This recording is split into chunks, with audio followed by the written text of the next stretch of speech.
on poursuit avec l'équipementier aéronautique Safran qui, on l'a vu ce matin dans les news, équipe le Boeing 737 MAX avec son moteur LEAP.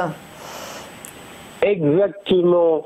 Donc en fait, depuis trois séances maintenant, c'est exactement ça. La valeur subit le contre-coup de l'arrêt programmé du 737 MAX. Mais hier, en fait, on a vu que après une très très forte baisse à l'ouverture, les acheteurs en ont profité pour rentrer, pour accumuler des actions tout au long de la journée.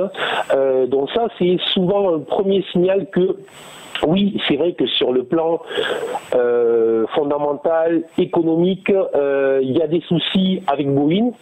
Mais on voit que les acheteurs se présentent et qui profitent en fait de la première forte baisse. Donc ça, il faut les surveiller.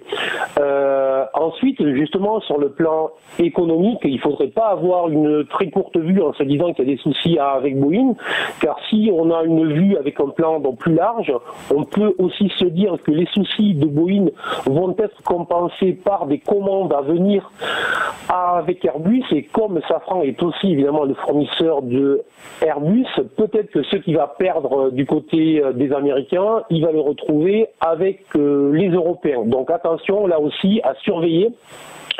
Donc peut-être des bonnes nouvelles dans les prochaines semaines, les prochains mois. Donc c'est vrai qu'il y a ce souci, c'est vrai que sur le plan technique, la valeur pourrait encore aller chercher des points plus bas.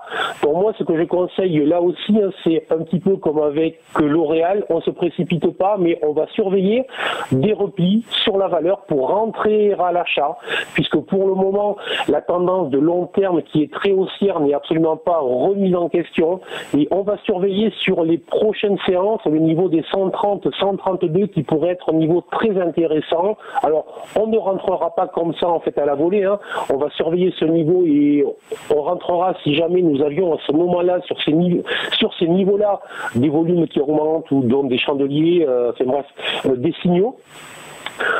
En résumé, et pour le faire simple, un achat sur repli sur cette valeur, puisqu'il nous semble que la réaction des investisseurs semble exagérée, autant sur le plan économique que sur le plan graphique.